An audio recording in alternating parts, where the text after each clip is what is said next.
If our environment is healthy, wouldn't we not be healthy as well? Through traditional lens, our natural world is very much alive. And also in our understanding that everything that's alive is both physical and spiritual. This is a living organism we're dealing with.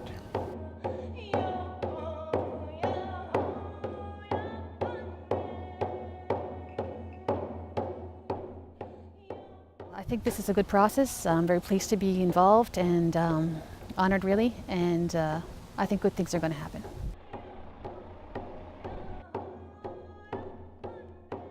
Pathway to Target 1 for me is a way of looking at land conservation, improving biodiversity protection across Canada, focused on a target of protecting 17% by 2020, but also focused on a genuine renewal of how we think about protection and relationships and the process by which we identify and protect lands. We brought together representatives from all across the Atlantic region, people from Newfoundland and Labrador, from New Brunswick, from Prince Edward Island, and from Nova Scotia. So we, myself and the Mi'kmaq representative on the committee, we worked together to bring together a cross-section of Indigenous representatives and government representatives, people with knowledge holders about protected areas, and working together and conserving the land to help provide lessons and input for the Indigenous Circle of Experts. The I.C.E. committee is working with government and Indigenous communities and people across Canada, and our role is to provide our best recommendation we can on how to move forward in achieving those targets, the 17% protected areas across Canada, and how can we do that in a way that includes First Nations perspectives, First Nations-led initiatives like the Indigenous Protected and Conservation Areas.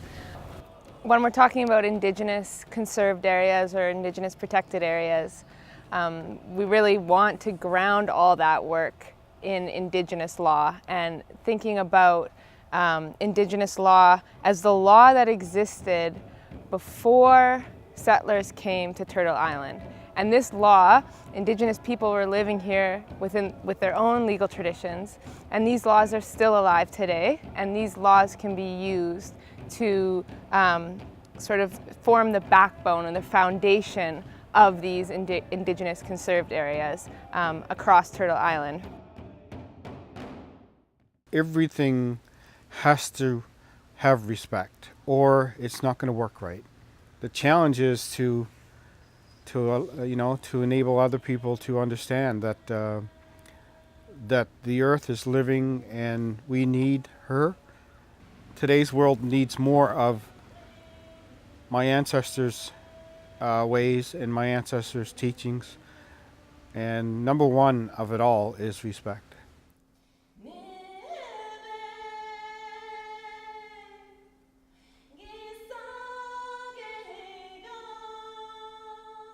For governments to work together like this, I do think this is a first. The way provinces, the federal government have approached the Indigenous community to take a lead in shaping this, that is truly unique. In Nova Scotia, I think we're very fortunate in our relationship with the province and the federal government. I think we may be a little further ahead than maybe some communities are in terms of coming right down to discussing how treaties can be implemented in a modern day context. The treaties are very old, very historic, but they are very much alive, and we are still learning now what those treaties mean in today's context, because it is a shared relationship. We are all treaty people.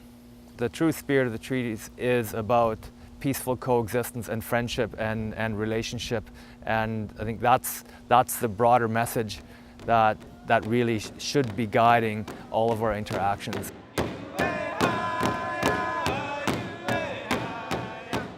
We were welcomed into the Bear River community.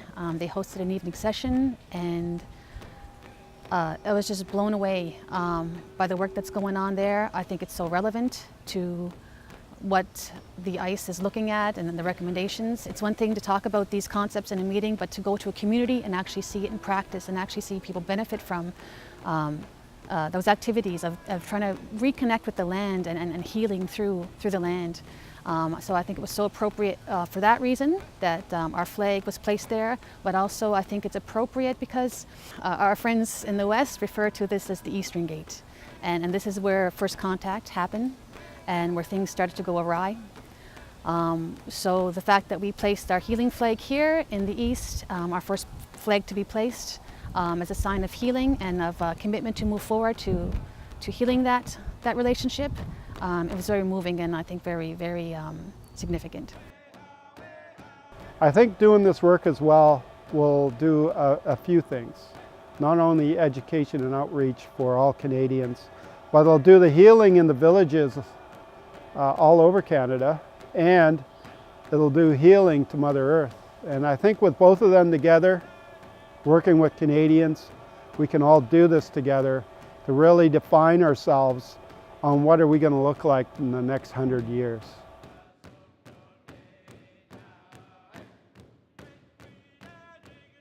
The laws of nature has to supersede the laws of man. We don't see ourselves as a superior being, but rather just a small part and parcel of the system. But that we have to be very mindful as to what kind of a life are we going to be leaving to the next 7 generations. To be mindful of maintaining that interconnection, interdependency with all of creation.